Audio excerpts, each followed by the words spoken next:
Hi guys, welcome back to my channel. In today's video, I'm going to be sharing how I packed for my baby in her carry-on. Earlier this year, we had a trip back in Thailand to visit my family. It was a long flight. So we flew from Chicago to Japan. I think it was like 14 hours and then another 6.5 hours from Japan to Bangkok, Thailand. That was the first time ever that we've traveled with our baby. She was 7 months old at that time that we had that trip. Traveling with a little one can be stressful, but with the right packing and good preparation, I think it can be a lot easier. We want to make it as smooth as possible. That's why I wanted to make this video to share with you. I think if you're watching this, I think you probably plan to have a trip to go somewhere soon. So hopefully this video is helpful for you guys. Also, Level 8 sent me this carry-on luggage, which I will talk about it in a little bit.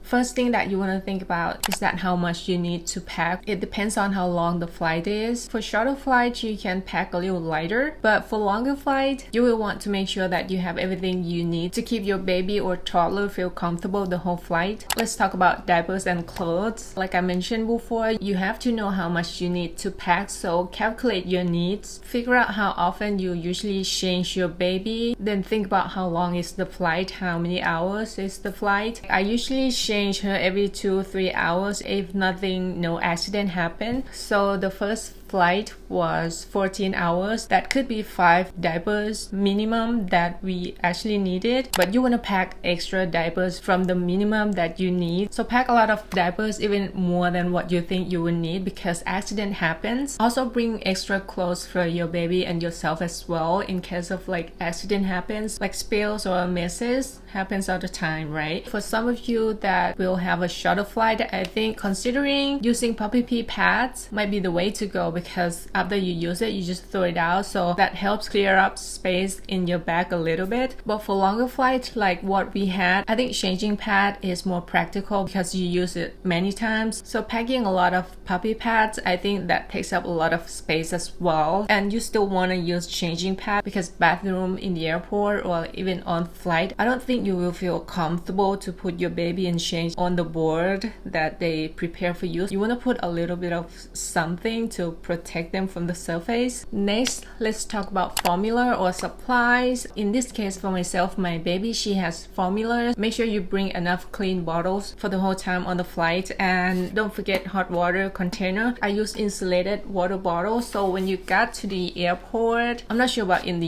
US because I prepare it from our house to the airport. You just let them know that this water is for baby, so they won't tell you to just like dump it or anything like that. They will let you keep it. On the flight, you can ask for hot water from flight attendants as well. The airport in Japan, they do have hot water spot that you can get, so I can refill it at the airport in Japan. I think this one is really good size. It's 32 ounces. This is the formula that we use. The whole can take up space in your bag as well. So what I would recommend you to do is that you put your formula in the bottle that you're gonna use. Let's say if you need 4 bottles on that flight, let's prepare like 5 in the bag that is easier to access. This might take a little bit of practice because usually we add hot water before we add the formula. So this time, to help save the space, also make it easier and smoother on the flight, this is what I would do. This time we're gonna add formula first. So how do I know how much hot water is enough? When you prepare formula at home, you look at the measuring bar right here, hot water and formula, and you look right after you add the formula. We usually prepare 4 ounces formula. Right after we add the formula, it usually goes up to like 4.5 or sometimes 5. So that's what you look for when you prepare it on the flight. So I think it's like a half or 1 ounce more than the actual liquid that we actually prepare.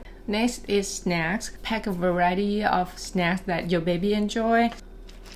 And reusable water bottle for your baby. For entertainment, I usually use my old iPad and I downloaded her favorite show, which is Miss Rachel at the time. So we load a whole lot of Miss Rachel episode and baby headphone. I also bring this power bank for our electronics because that was a long flight. So just in case if our devices ran out of battery. We brought her favorite books and stickers. Stickers help a lot. Stickers would keep them busy for quite a while. I'd say at least 20 or 30 minutes. So bring a lot of stickers. Tips for flying with a baby or toddler, especially a long flight or international flight. The first thing is that you should try to book the flight close to their nap time or bedtime, so you wouldn't have to entertain them the whole time on the flight. For us, the first flight from Chicago to Japan, our flight was like around 6 o'clock, 6 p.m. That was close to her bedtime. Her bedtime is usually like 8 o'clock, so we had to entertain her just a little bit, like a couple hours on the flight before her bedtime. After that, she just fell asleep and woke up again when we landed in Japan. So that was quite smooth experience for myself. The next tip, if you have anything that you're not sure if you can bring on the flight, just contact the airline and ask them to make sure if you can bring this and that, how much liquid or baby food that you can bring with you on the flight. Especially like, I'm not sure if they have limitation for this. I think that trip we brought 5 of this in the carry-on luggage and we didn't have problem with that. Before you pack, you should write down the list so you can track on that when you actually pack. Make sure you don't miss anything.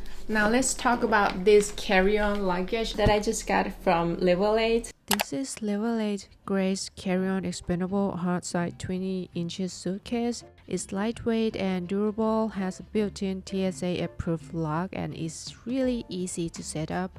What I like about this suitcase is the front compartment. It's very convenient to access your stuff, especially when you travel with a baby or a toddler. You want everything that you need be very easy to access. I'm gonna show you a little bit of the inside of the front compartment. It's very organized. We got 2 pockets for small stuff.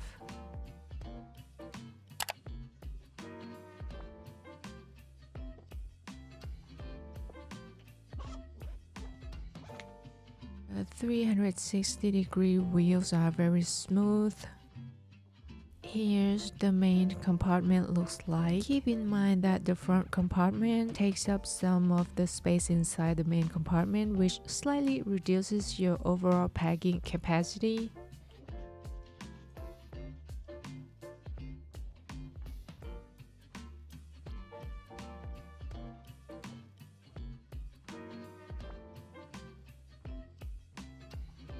I will put the link for this luggage in my description box and discount code as well. Don't forget to check it out, and I will try to link everything essential that I mentioned in this video, what I pack for baby in a carry-on. I hope you find this video helpful. By following these tips, you can pack efficiently and have a smooth travel experience with your little one. I think the most important thing is to be prepared and to have fun. I know things can happen, but we just try to make it as smooth as possible and try to enjoy our trip. If you enjoyed watching this video, don't forget to give me a thumbs up and subscribe my channel for more content like this. I usually share beauty routines for women in their 30s and busy moms like myself. I'm 35 and I'm a stay-at-home mom. I'll see you guys in the next one. Bye!